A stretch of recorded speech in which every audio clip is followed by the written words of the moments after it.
Seja bem-vindo e seja bem-vinda a mais uma edição do Chutando a Escada. Aqui é Felipe Mendonça e este é o episódio de número 386. Enquanto você ouve esse episódio, o Brasil está recebendo a COP30.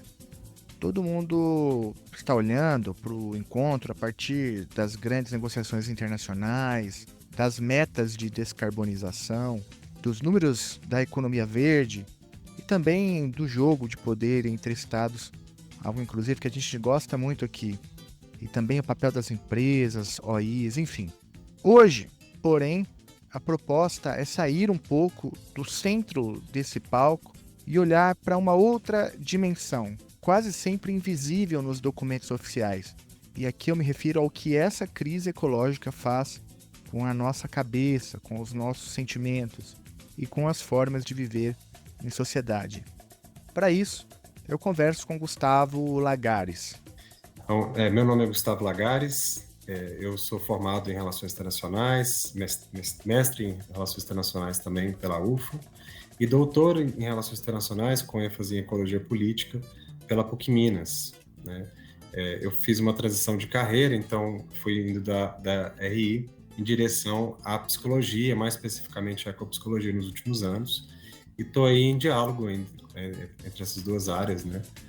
Encontrando pontos possíveis de conexão. Muito bom.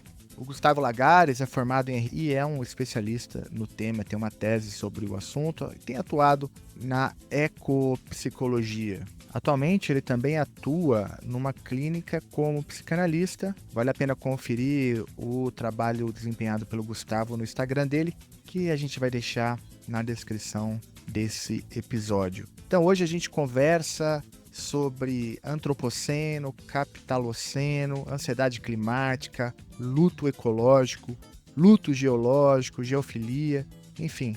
São vários conceitos importantes que vão aparecer na conversa aqui de hoje, que vai para muito além da retórica tecnocrática das conferências climáticas. E olha, antes da gente ir para o papo, esse episódio eu queria dedicá-lo com muito carinho a 5 apoiadores e apoiadoras ilustres aqui do Chutando a Escada. E são eles: Alessandra Ramos de Souza, Heitor de Sá Alencar e Moraes, Thiago Chiavegatti, o Lucas Leite e, claro, ela, gloriosa Marina Beirão. Sem essas pessoas, esse episódio e o Chutando a Escada como um todo não teria condições de existir. Muito obrigado a vocês 5 e a todos e todas os apoiadores do Chutando a Escada. Se você puder, é claro, e quiser, apoie o Chutando a Escada, é muito simples. Basta entrar em www.chutandoaescada.com.br/apoio e lá você vai encontrar várias formas de ajudar. A gente usa o Catarse, que é uma plataforma muito conhecida aí na podosfera, em vários projetos. Tem o Patreon, que é recomendável justamente para quem está fora do Brasil, né? E que também ajuda muito a gente. E, claro, a gente tem aqui a nossa pérola brasileira, inclusive alvo de retaliações por parte dos Estados Unidos, o Pix. A nossa chave é perguntas@chutandoaescada.com.br. Então é isso, pessoal. Então vamos lá? Então vamos pro papo? Então com vocês, Gustavo Lagares, que fala com a gente sobre o antropoceno, ansiedade climática e luto ecológico.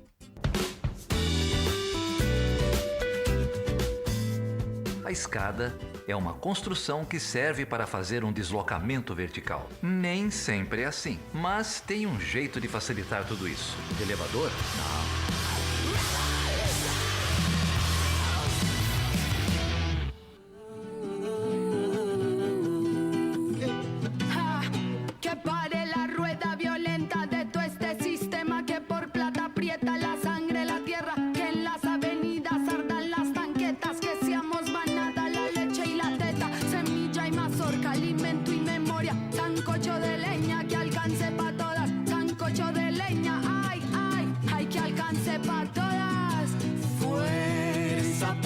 Muito bom. Olha só, Gustavo, eu acompanhei com muita atenção, né, a tua trajetória, tanto na graduação, né? A gente fez até algumas incursões juntos, né? Talvez o Ninguém vai saber disso, mas a gente tem até um curta-metragem juntos, né? E de lá para cá, você se interessou, né? Principalmente lá atrás, até onde eu acompanhei, né? O tema da soberania alimentar, né? Que foi o objeto, inclusive, da tua dissertação de mestrado que você desenvolveu aqui na Universidade Federal de Uberlândia, né? Então, até essa parte da tua trajetória eu acompanhei com muita atenção e com muita curiosidade, e você de maneira sempre muito competente, propondo coisas, né? E depois você passa no doutorado e agora aí você vai para Belo Horizonte e com um projeto na linha de economia política internacional, né, nesse campo crítico, mas alguma coisa acontece em Belo Horizonte que eu não sei explicar. E aí o teu tema, ele sofre não uma mudança radical, porque aí eu queria até te ouvir um pouco sobre isso, mas assim, por mudanças profundas, né? Então, se você puder contar um pouquinho sobre essa trajetória e como que essa discussão, né, sobre esse sofrimento, como que a ansiedade climática, né, surge como talvez um eixo importante do seu trabalho que vai desembocar na tua tese. Começo agradecendo a oportunidade de estar aqui conversando contigo. Estou na escada, me acompanhou há muitos anos e ainda ouço, né? E para mim é um privilégio estar aqui.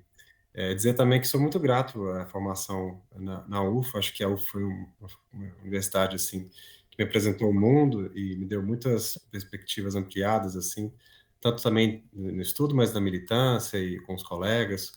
Sou muito grato. E a minha história, né, esse desdobramento para a ecopsicologia tem tudo a ver com esse momento na graduação, porque foi ali que teve um projeto de extensão importante que começou como uma visita técnica numa aula qualquer de Economia Política Internacional 2, com você mesmo, Felipe, da gente encontrar ali no assentamento do MPRA o pessoal falando de agroecologia, né? Tinha um coletivo da UF mesmo, o Guarás, Uhum. com muita gente boa, né? Falando, né? Ensinando, aprendendo ali com os assentados, nessa troca de saberes. E ali o pessoal de RI tentando entender como a gente podia se inserir de alguma forma, né? O que a gente podia fazer ali, qual era o nosso papel. E, de certa forma, essa pergunta me acompanhou desde então, né? Depois eu morei um tempo na Colômbia e tive algumas experiências também nessa área mais da permacultura e tudo mais. E eu fui muito marcado por isso, né? Até então eu pesquisava questões de violência e segurança social e fui para essa linha, então, pensar a terra, né? E a relação do trabalho, e em última instância até mesmo dos projetos políticos, né? Da emancipação com a terra, né? Muito inspirado em ver o pessoal ali no assentamento trabalhando de forma mais cooperativa, né? Entendendo como fazer isso e de alguma forma fugindo daquela exploração, né? Tão forte nas periferias da cidade e buscando um outro modo de vida, né? Então isso me inspirou desde então.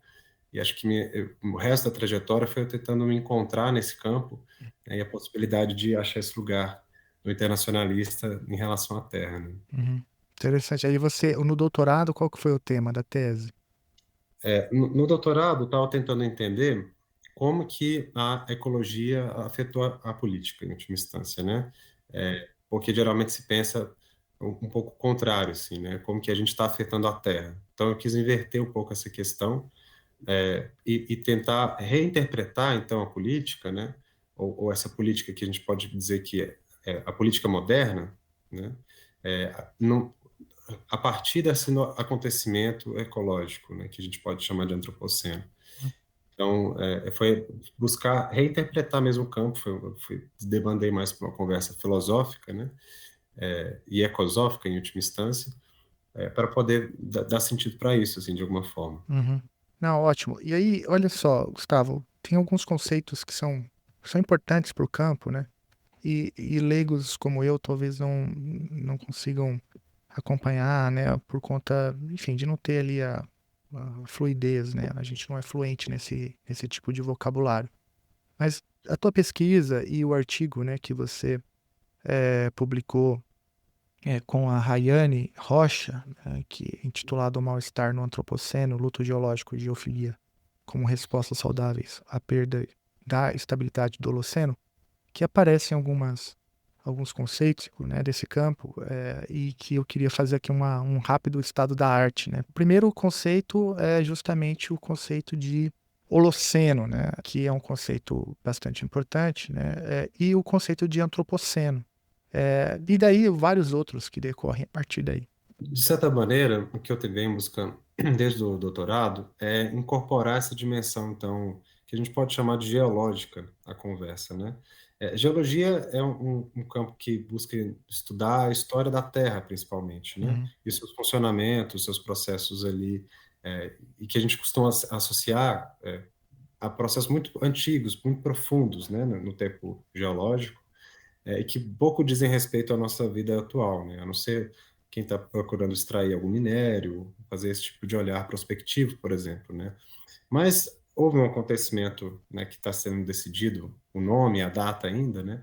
Mas que marca essa entrada dele na conversa de outras áreas, né? De repente, isso passa a ser importante para a gente aqui agora, né? Que tem tudo a ver então, com o conceito de Holoceno, que é a última época geológica que a gente vivenciou, né? Há 12 mil anos ele tem início, e é um período, né, com o fim da época do gelo, marcado por um equilíbrio muito grande, né? Não é um equilíbrio perfeito, mas é muito mais estável do que os últimos milhões de anos, né? E justamente nesse período é quando a gente pode dizer que as sociedades humanas floresceram mais intensamente, né? A agricultura, a escrita, os modos de viver se complexificaram, né? Então, de alguma maneira, o Holoceno também ele é aquilo que a gente está acostumado a entender como a normalidade do Uhum. mundo, funcionamento natural da Terra, os ciclos, aquilo que a gente conhece como um plano de fundo da nossa existência, né? E a proposta do antropoceno é dizer que essa estabilidade ela chegou ao seu fim. É um fim que a gente pode dizer que foi precoce, né? Foi antecipado pela ação humana, né? Então, diferente de outras épocas geológicas que tem a ver com dinâmicas do tipo a inclinação da Terra, né, os gases, etc. Essa tem a participação decisiva de uma espécie, né, da espécie humana, e a gente pode até ir além, né, de um certo grupo social dessa espécie humana, intervindo, né, e afetando o equilíbrio do planeta. E esse grupo social seria? Então, para aqueles que vão, inclusive, fazer a crítica ao nome, né, vão propor que, por exemplo, a gente chamasse, então, de capitaloceno, né, ou ainda plantationoceno, tem essa proposta também, entendendo que essa transformação geológica, ela não se deu por um mero desenrolar histórico Uhum. que necessariamente cairia nisso, né, consecutiria nisso, mas pela ação, né, propositada de certos grupos sociais que a gente pode dizer que é a classe dominante global, né, em última instância, que foi se formando também nesse processo, né, mas ali a gente pode pensar ainda desde o colonialismo, principalmente, que foi criando um modo de estar no mundo e de entender esse mundo, se relacionar com ele, que é essencialmente destrutivo, né. Uhum.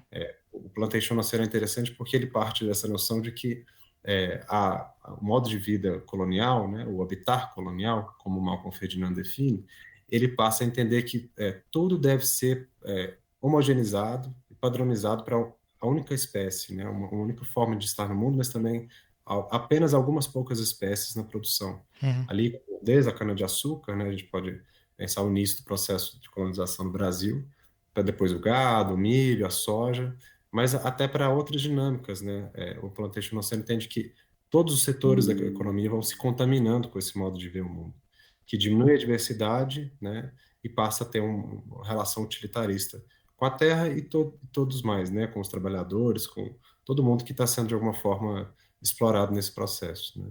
E indo além, o capital oceano já seria talvez colocar uma centralidade maior nesse momento em que a propriedade da terra se concretiza, né, como dos meios de produção, principalmente, né, a terra é o primeiro deles, mas daí outros também vão chegando, e isso faz com que haja o que o Marx fala, né, de uma quebra ou uma ruptura metabólica, né, aquele metabolismo dos humanos com a terra se rompe e começa a haver um desequilíbrio que vai se expandindo e vai se aprofundando com o tempo. Isso é importante aprofundar, né? Porque você está fazendo um recorte muito específico, né? Dessa história humana que, de algum modo, rompe com essa estabilidade do Holoceno. Portanto, me parece muito produtivo para o debate chamar isso de capitaloceno, né? É um conceito que é comum no debate. É um conceito que foi encampado principalmente pelo Jason Moore, que é um geógrafo importante, né, na discussão, mas que não teve uma adesão pelos cientistas, né? E até vou explicar um pouco melhor. O antropoceno ele surge como uma proposta nos anos 2000, pelo Paul Crutzen e o Stormer. Então, o Crutzen já era um Nobel de Física, se não me engano, que tinha justamente contribuído para a redução do buraco na camada de ozônio, e tinha uma contribuição importante já. E vai dizer num evento, num encontro de geólogos, olha, esse tal de Holoceno acabou. Vocês estão aí falando como se a gente estivesse nesse mundo antigo, mas ele passou para um outro estado de equilíbrio, a gente não entende muito bem qual, é dinâmico, está acontecendo, mas a gente já devia chamar isso de outra forma, né? E aí, essa pretensão científica, né, de ser um tanto universal. Então, o Anthropos, acho que surge muito espontaneamente para essas pessoas, né? É uma preferência ali de já dizer, não, a espécie está causando isso. E é um passo importante porque a gente tem que lembrar que em muitos contextos ainda existe essa, não é bem uma discussão, porque de um lado tem os que estão negando e outros que estão cheios de embasamento, né? Mas existe uma controvérsia ainda em dizer que é uma ação humana, né? Politicamente dizendo, cientificamente isso está muito dado há décadas já, né? Então já era um sentido de afirmar algo importante, né? E desde o século XIX já tem propostas desse tipo, como antropozoico, coisas nesse sentido. Mas agora se formou uma comissão científica, no contexto da sociedade geológica, lá para discutir mesmo a viabilidade e quanto faz sentido já mudar essa época, né? Afirmar isso oficialmente. E aí, com essa proposta, com esse artigo lá nos anos 2000, outras áreas do conhecimento vão buscar se, de alguma forma, interpretar isso, se apropriar criticamente, né? E nesse contexto surgem esses outros nomes, essas outras propostas, tentando justamente ir além desse passo inicial, né? Entendendo que tem outras questões que devem ser levadas em consideração, e aí a crítica materialista, né, histórica, outras críticas foram feitas também com um viés de raça, enfim. E acho que, no final das contas, o interessante é a gente poder aprender com esses nomes, mais do que ter uma pressa muito grande em definir como um nome final e único. Uhum. Porque, afinal de contas, é um processo complexo, né? Uhum. E vale lembrar também que, mesmo no campo da ciência, o antropoceno tem resistência, né? Mesmo com esse nome, que é um nome mais aceito, né? Inclusive, no ano passado, a proposta, depois de alguns anos de processo ali, foi rejeitada pela Comissão Internacional, não por falta de evidências, mas pela dificuldade de dar uma data de início, pelo menos esse foi o argumento, né?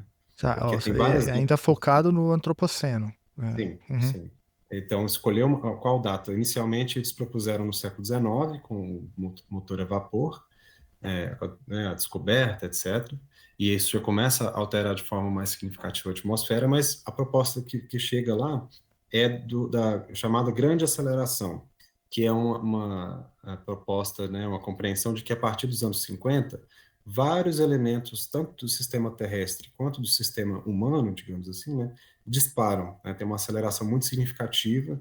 A gente pode pensar tanto da emissão de gases de efeito estufa, de uso de fertilizantes que afeta a composição do solo e da água, mas ao mesmo tempo também do uso de concreto, do uso de, enfim, dos dois lados, né? Meio que o que eles entendem é que o sistema começa a se espelhar, o terrestre e o humano começam a caminhar juntos e se contaminarem, assim, de alguma forma, né? Então, em última instância, o antropoceno também fala de uma coisa que é importante, que é essa vai borrando essa separação de cultura e natureza, que é algo que é tão fundamental para o pensamento moderno, né? Talvez aí chegue um pouco mais na minha área de interesse propriamente na pesquisa, né? Que é entender, então, o que acontece com essa divisão, como que a gente pode reinterpretar o mundo para além dela, né? Será que a gente consegue?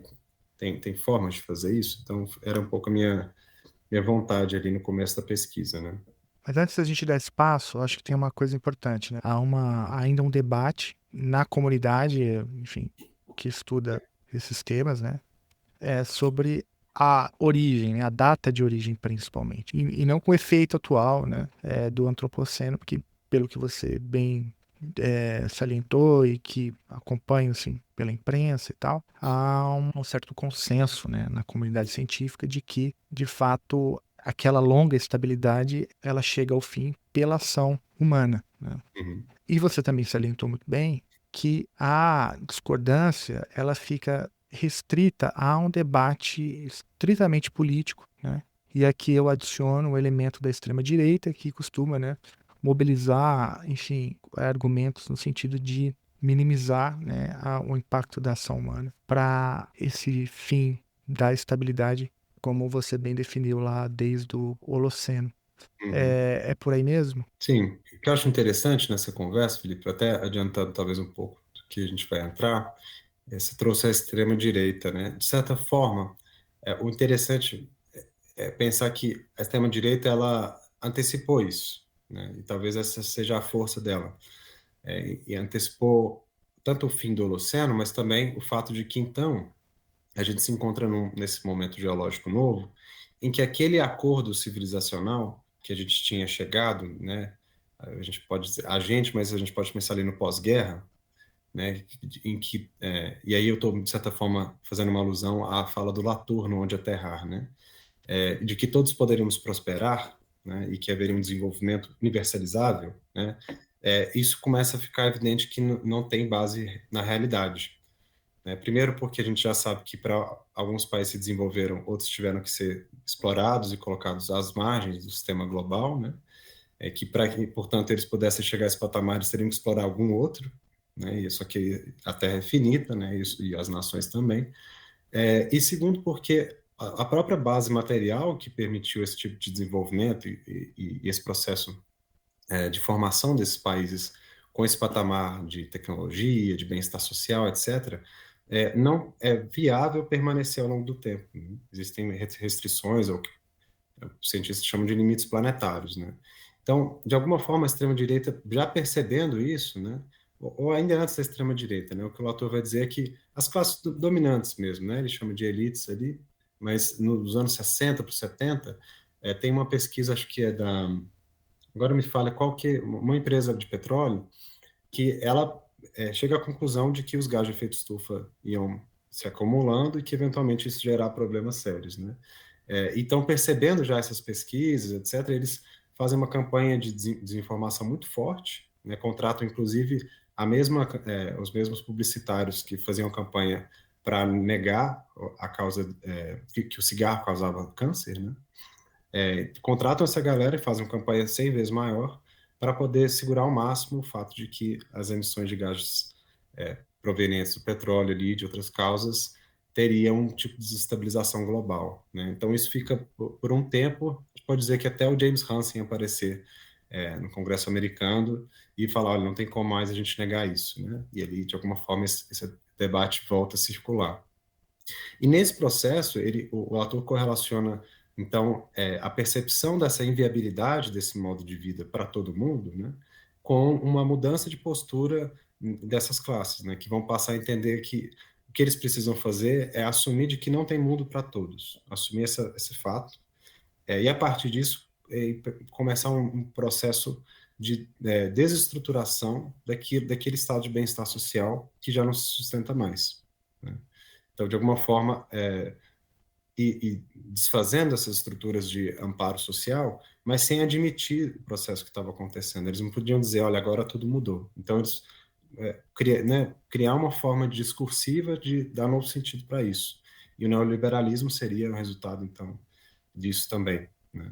Claro que estou falando de uma forma até um pouco determinista, né? Mas para dizer que isso desempenhou um papel importante, né? E agora o neoliberalismo não é o bastante, né? Precisa de uma desagregação ainda maior, né? Menos amparo social, né? O mercado com cada vez mais liberdades, né? Inclusive de destruição, porque senão ele não pode atuar, né? Irrestritamente, sem preocupação com as bases materiais da vida, né? Então, Esse ponto é muito importante, porque, claro, a gente fez um voo panorâmico assim, numa velocidade supersônica, né? De modo que não dá para esmiuçar os detalhes, né? Mas o ponto é que, uma vez identificado o problema, que inclusive surge dentro dos próprios causadores, né, do problema, há, portanto, essa concepção de que não há mundo para todos, viável para todos, então não faz sentido, né? Toda essa estrutura, por exemplo, ancorada ali em Bretton Woods, sei lá o que tinha como um dos eixos centrais, né? Essa concepção de Estado que garantiria, né, um colchão básico, né, de amortecimento, um conjunto de políticas de bem-estar que possibilitaria uma espécie de mundo diferente. Então, quando isso cai, você tem um efeito completamente distinto, que é justamente, já que não há mundo para todos, então é importante dividir, deixar claro de para quem que o mundo está disponível e para quem não está. Mas eu acho o neoliberalismo, portanto, é uma bomba de canhão, né, nesse debate, e que depois, imagino que depois, principalmente da crise de 2008 e tal, é apropriado pelo discurso da extrema-direita, como você fez esse fio, né? Mas o que eu achei interessante aí, e que é justamente como que essa concepção ela é aceita primeiro, né, nesses segmentos, né, ou nessa classe, né, que em última instância é quem causa o problema e declara que é detentora do mundo, né? Antes, inclusive, se entende bem, dos próprios violados, ou daqueles que, de fato, percebem tardiamente de que o mundo foi dividido e de que não há mundo disponível para eles. Não, é isso mesmo. É interessante pensar que havia, sim, alguns grupos, né, alguns povos, para ser mais preciso, que já avisavam dessa impossibilidade, né, desde o início da colonização, muitos povos apontaram que essa fome, né, de recurso e de exploração, em algum momento ia fazer com que eles devorassem a si mesmos, né, o próprio chão.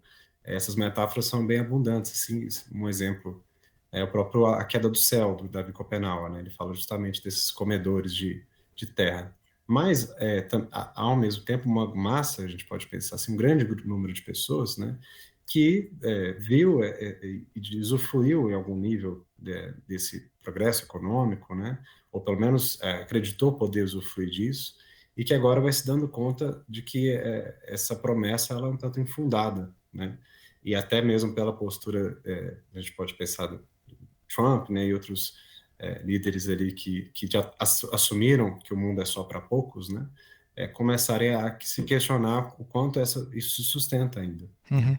E de alguma forma, já estou dizendo isso porque isso se conecta à proposta de um mal-estar no antropoceno, Aham. né, Uhum. que esses sujeitos, né, num linguajar mais psicanalítico agora, que se cresceram nesse sistema esperando que essas promessas se concretizarem, né, e acreditando que se eles então se inserissem no mercado, etc., o mundo ia melhorar para eles também, né, começam a perceber que há uma, uma outra coisa se revelando, né, que é, por exemplo, a gente pode pensar que o PIB crescer era uma notícia muito boa. Você vê isso no jornal, você pensa, o salário mínimo aumenta, a população vai ganhar melhor e eu vou consumir melhor no final do mês. Né?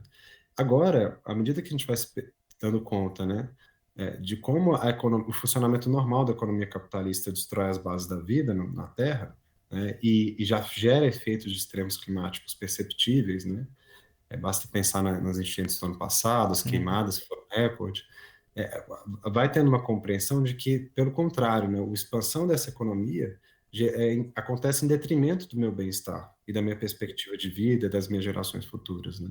Então, o mal-estar talvez seja justamente essa percepção de que eu não estou tão alinhado mais a esse interesse do capital, né? Que, de repente, a minha impossibilidade de vida seja ir numa outra direção. Uhum. Uhum. Só que, claro, a gente tem vínculos afetivos com o sistema de forma geral, né? Porque o sistema capitalista ele não é só o capital atuando, ele tem essa composição múltipla, né, de outros atores, de outros processos, né?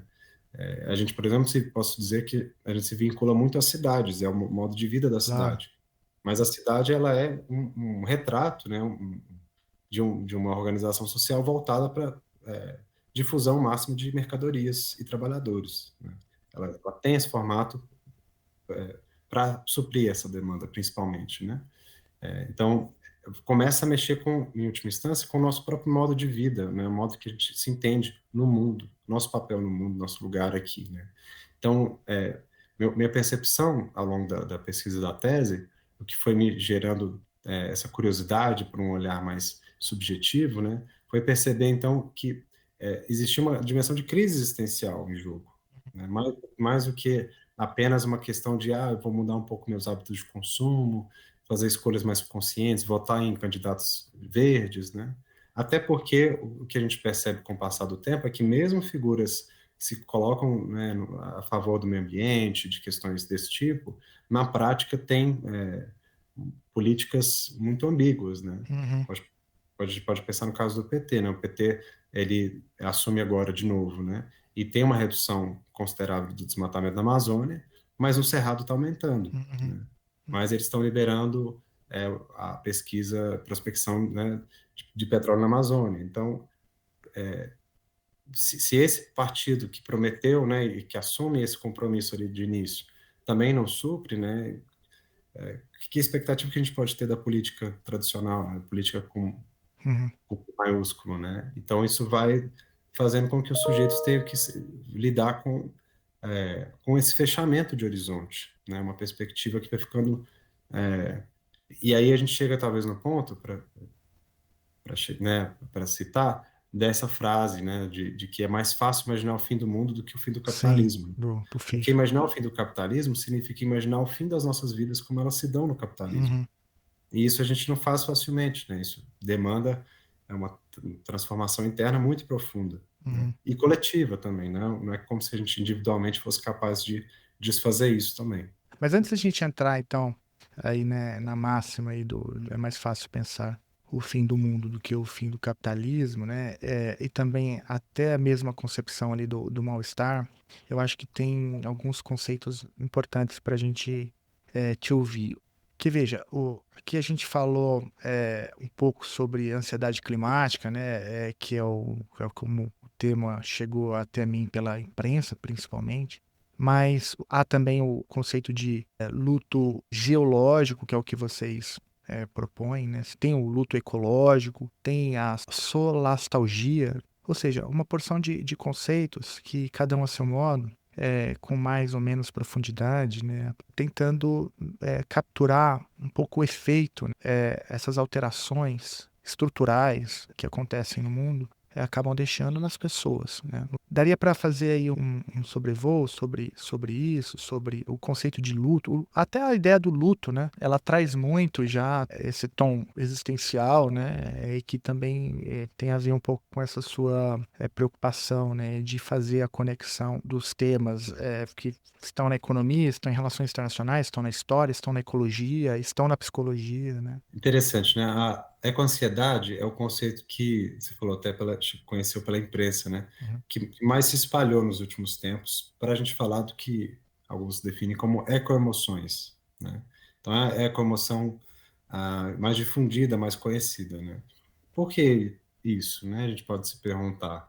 Em parte porque nós já vivemos numa sociedade ansiosa, né? A ansiedade e a depressão são muito prevalentes, né? No Brasil em particular, mas também em várias partes do mundo. Então, reconhecer o sintoma da ansiedade é até uma coisa mais simples a gente fazer, né? Porque se fala disso e isso é levado em consideração, né? Mas, ao mesmo tempo, também me chama a atenção que a ansiedade, ela diz muito de um incômodo com algo que está um pouco inconsciente, né? Que a gente não tem clareza do que é. Então, ela vem como talvez um sintoma, né? Um mal-estar diante de algo que a gente não tem, não veio para a nossa consciência de forma tão clara, né? E por que que isso se dá assim? A gente pode pensar que a, a nossa forma de estar no mundo, né? A forma moderna de estar no mundo, é uma forma muito voltada para as relações interpessoais, né? Antropocêntrica, em última instância. Então, aquelas coisas que estão acontecendo com o mundo, né? A gente pode falar com o mundo mais que humano, não costumam entrar muito no nosso radar, né? Até mesmo no processo terapêutico, é muito comum o que uma amiga chama das novelas antropocêntricas, né? Aconteceu isso com minha família, né? Minha mãe, no meu trabalho, etc. E raramente a gente está falando de uma árvore ou de um pedaço de terra, alguma coisa que aparece nessa história, né? E justamente por a gente dar pouca atenção para isso, é que quando algo vai mal nesse lugar, né? Nesse mundo mais que humano, a gente não dá muita vazão para isso, né? Porque a gente não tem nem atenção, né, e cuidado para olhar para esse entorno, né?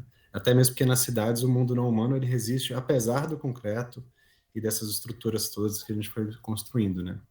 Então, por um lado, sentir a eco-ansiedade é uma coisa muito saudável, né? E tem o risco, né, nesse contexto patologizante que a gente vive, de se querer tratar isso com medicamento, ou mesmo, de alguma forma, fazer esse mal-estar passar para a vida continuar como tal, né? É claro que tem extremos, né, e o medicamento pode ajudar a pessoa a ter um mínimo de coesão ali, e tá bem. Mas quando alguém me pergunta o que fazer com a eco-ansiedade, eu falo sentir, né, olhar para isso com cuidado, acolher esse sentimento, que ele diz que você está atento ao mundo, né, que você está levando em consideração esse processo de destruição, de desequilíbrio, né, que na ecopsicologia a gente entende que a saúde humana e a saúde do planeta estão correlacionadas, né? Então, se você está sentindo, quer dizer que você está dando vazão para esse mal-estar de alguma forma. Mas aí começam a aparecer outros conceitos que buscam justamente sair desse nível um pouco mais superficial, né? E a ideia de luto ecológico, ela tem sido bem utilizada para falar que as perdas nesse nível, né, de ambientes vivos, ecossistemas, animais, a gente pode pensar que a gente está aí na sexta extinção em massa de espécies, né? Elas são sentidas por nós, ainda que a gente não tenha hábito, né, o costume de fazer um processo de luto diante disso, né? Até porque a nossa sociedade já é muito resistente a lidar com a morte de forma geral, né? E o luto e esse processo que a gente precisa vivenciar para poder integrar essa nova realidade sem aquilo que foi perdido, né?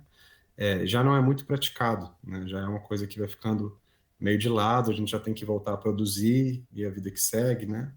Tem dificuldade de ter uma conversa sobre essas perdas, então quanto mais perdas de um nível mais que humano, né? Daquilo que a gente nem afirmava o afeto que tinha por isso, muito embora sentisse, né? Então, falar desse luto é começar a legitimar esses sentimentos, a legitimar essas perdas, né? E poder fazer isso coletivamente, principalmente, afinal de contas, todos estamos perdendo com isso.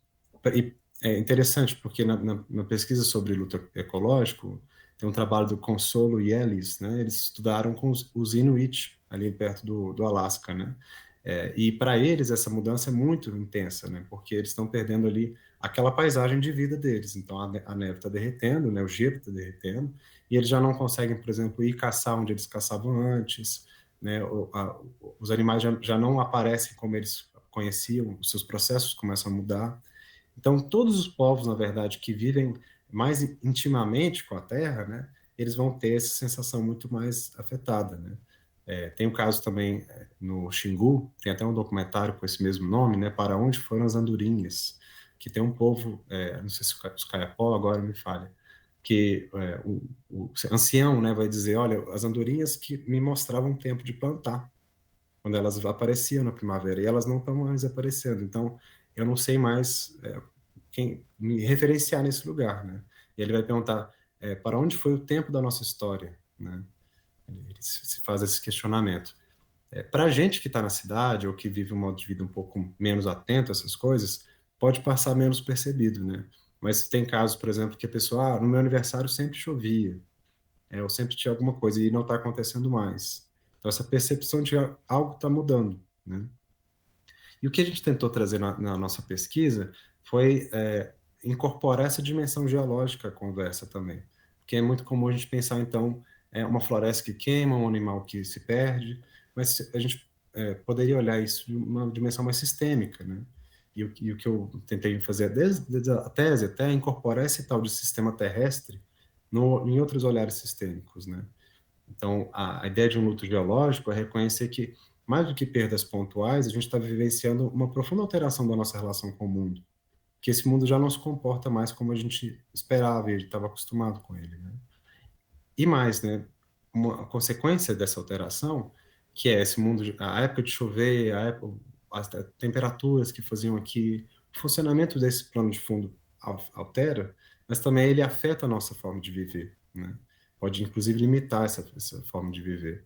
Então, esse olhar mais abrangente, ele nos leva a uma segunda perda, um segundo nível de perda, que é entender que o nosso modo de vida está colocado em questão agora também, né? E aí um terceiro nível seria, então, a nossa própria forma de estar nesse modo de vida também é questionada, né? E como que eu posso reelaborar isso? Como que eu posso me ressituar no mundo, agora que eu entendo que, ao invés daquela natureza inerte, né, que ficava no plano de fundo da história humana, a gente tem Gaia, né, o sistema terrestre que invade essa história e começa a querer se fazer ouvido, né, e ter que ser levado em consideração se a gente quiser continuar habitando esse planeta de uma forma boa, né? Aliás, isso inclusive, à medida que você vai fazendo o diagnóstico, né, você também vai propondo uma forma de lidar com isso, né, que é justamente a ideia da validação da dor, né, ou que você chamou de legitimação dessa dor, né, que todos e todas nós sentimos e às vezes não sabemos nomear, então saber dar um nome às coisas eu acho importante, né, que é um argumento que você vem desenvolvendo nos seus trabalhos, né, a ideia dessa ressignificação que envolve, né, reavaliação das nossas práticas, das nossas relações com a natureza, com o capitalismo, né? E tem isso que você falou por último, que eu achei muito interessante, né? Que é o que vocês chamam no texto, salvo engano, de um certo abandono da ilusão de domínio, que é justamente essa ideia de que a gente foi treinado, né, educado para pensar que a natureza é algo que está a nosso serviço, né? E fazer o trabalho inverso, né? De reconhecer que nós não dominamos a natureza, né? E mais, reconhecer que essa, entre muitas aspas, civilização moderna, né? Ela aprofunda, né? Um pouco esse descontrole, esse desamparo, né? Então eu achei muito curioso, né? A maneira como, bastante didática, inclusive, para a gente entender. E aí a ideia é um pouco pensar agora, talvez nesse último bloco, a ideia agora é te perguntar sobre o passo seguinte, né? Porque é quase que um processo terapêutico aqui ao vivo, né? Primeiro, o trabalho ele mostra pra gente o problema, né? Faz a gente identificar o problema, nomear o problema, faz a gente validar essa dor, né? E agora o que vocês propõem também é uma forma, inclusive, de tratar essa dor, mas é o que vocês chamam da reivindicação, né, da geofilia como alívio. A gente pode pensar que o luto, ele pede algo numa perspectiva psicanalítica, que é a simbolização, né? Então, por exemplo, quando a gente perde alguém próximo, né, simbolizar seria, por exemplo, ser capaz de olhar para esse processo, né, essa relação que você teve com a pessoa e dar um novo sentido para isso, né? Transformar isso em algo que te fortalece, ao invés de algo que só te traga nostalgia, tristeza, né? Então, a simbolização é ir se dando conta e justamente nomeando de outras formas o mundo, né? No caso do luto geológico, simbolizar isso pede um desafio ainda maior, né? E algo que, para a gente levar em consideração, é com quem a gente está se relacionando nessa história toda, né? Quem que é esse ser que agora reage à incidência humana, né? Ou agressão capitalista, mais especificamente, e que bagunça a nossa vida dessa forma, né? A ideia de falar Gaia, né, vem tanto da teoria de Gaia, né, que é aquela proposta de que o sistema terrestre é um sistema homeostático, que busca um certo nível de equilíbrio, né, mas mais que isso, né, pouco se fala desse aspecto da teoria, mas ela vai entender que esse sistema ele é resultado de uma relação de coevolução entre a vida que surge na Terra e seu ambiente, a crosta, né? Essa dimensão um pouco mais física propriamente dita, né? Então, a biologia e essa relação com a física foi produzindo certas formas de vida no planeta, que por sua vez também foram produzindo ambientes diferentes. Então, é diferente do darwinismo clássico, que pensa só o ambiente formatando a vida, né? Não, esse processo é um vai e vem. E aí a gente consegue colocar o ser humano como uma nova possibilidade nessa equação, né? Um novo fator interveniente nessa coevolução, né? E entender que, em última instância, a nossa continuidade, né, e a nossa vida no planeta passa por aprender a coevoluir com esse sistema maior, né? E daí, chamar de Gaia é uma forma de ter um olhar mais que personaliza mais essa figura, né? E que remete muito a uma visão animista de mundo que vários povos indígenas têm. Então, estou dizendo isso porque nosso entendimento, isso até não está exatamente no artigo, mas em coisas que a gente tem trabalhado, é que os seres humanos, né, os coletivos humanos, sempre foram marcados por afetos com relação ao seu território, né? Algum tipo de afeto, não necessariamente positivo, né? Até o Nego Bispo, por exemplo, né, que é um autor que a gente utiliza em outros lugares, vai dizer que a sociedade moderna é uma sociedade cosmofóbica, que ela tem medo da Terra, tem medo do cosmos e desses processos, né? Tem medo da morte e não quer olhar para isso a todo momento, né? Então ela quer, de toda forma, expandir mais, prolongar a vida, tudo sempre mais e não vê a possibilidade de um ciclo, né? que se perde, se ganha, e a vida continua assim. Então, o que seria o contrário dessa cosmofobia, né? A gente propõe no trabalho pensar, então, a geofilia como essa relação de adesão, né, à Terra, no ponto de vista muito sensível, né? Que não é algo que surge automaticamente, né? Para me fazer entender melhor. Já existe o conceito de biofilia, né? Que é a ideia de que os seres humanos, desde o nascimento, têm um interesse, uma tendência a se vincular com seres vivos e processos da vida, né? Então, você vê uma criança andando num parque, né? Ela vai olhar o passarinho, a textura da árvore, tudo é interessante para ela, aquele mundo chama a atenção dela, né? Mas a nossa questão foi, mas será que existe algum nível mais profundo, mais maduro de relação com esse território? Né? Porque quando a gente olha diversos povos que permaneceram centenas, milhares de anos vivendo no território, e no final das contas aquele território, ao invés de ser degradado, destruído, como a gente está fazendo, né? Ou alguns, principalmente alguns modernos estão fazendo, ele termina mais abundante, com uma terra mais fértil, com mais diversidade de espécies, mais frutas, né? Como é o caso da Amazônia, por exemplo, que hoje você sabe que foi em parte plantada, né? Que tipo de afeto com a terra possibilitou esse tipo de relação, né? De coprodução ali, né? E quando a gente olha para a cosmovisão desses povos, é muito comum que eles identifiquem entidades nesse território e se relacionem com profundo respeito com essas entidades, né? Coisa que quando a gente vive num mundo em que tudo é objeto ou recursos explorados, desaparece, né?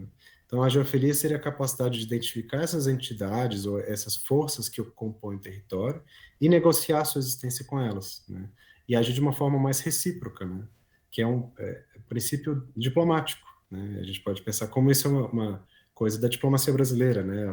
Agir com reciprocidade. É levar isso a um nível mais mundano possível, né? Mais do cotidiano.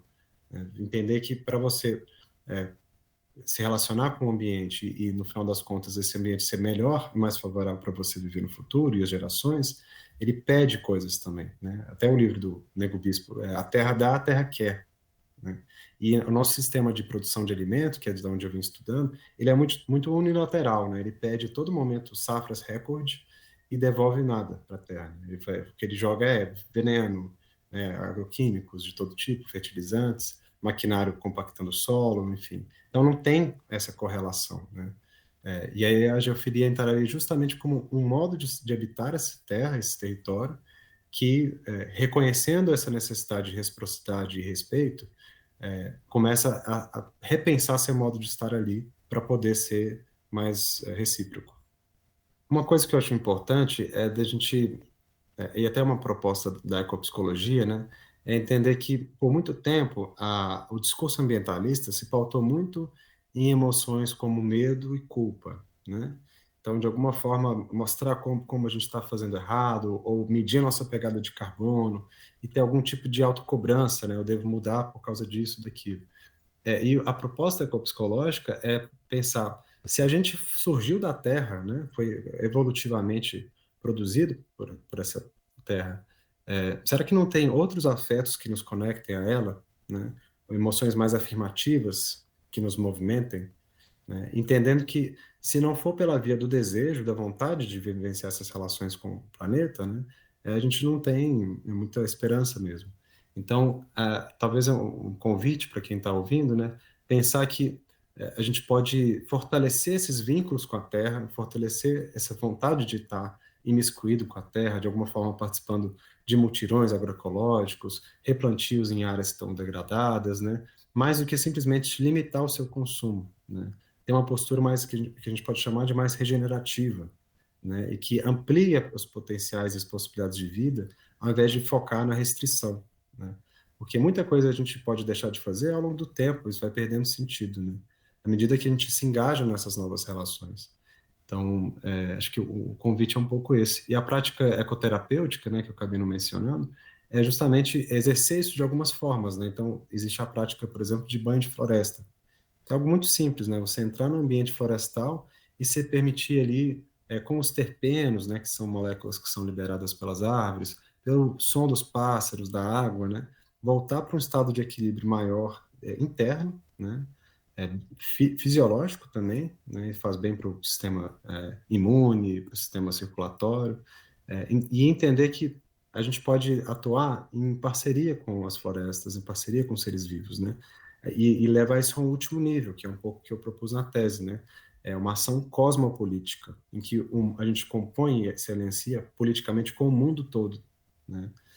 E que a gente não está só, diferente do que os modernos buscaram suprir o desamparo fundamental, né? Esse é o argumento do Freud, controlando a natureza, né? Mas se a gente se aliar a ela, a gente pode se amparar muito mais, né? Porque nesse tentativa de controle a gente produziu um desamparo maior, uma incerteza muito maior do futuro, né? Então, reconhecer a Terra como essa fonte de amparo e de formação de comunidades, né? Que acho que é um pouco que me marcou muito desde a visita no assentamento. Como a gente, trabalhando junto na Terra, pode fortalecer as comunidades mais do que estando sozinhos na cidade, né?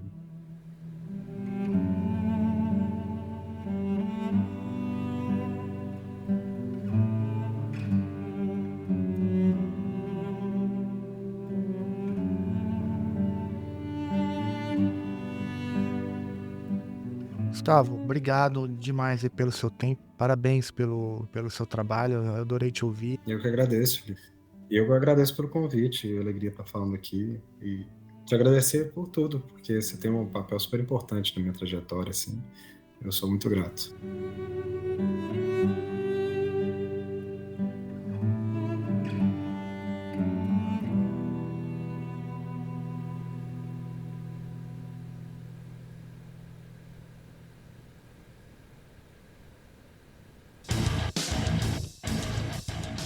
Você acabou de ouvir mais um episódio do Chutando a Escada.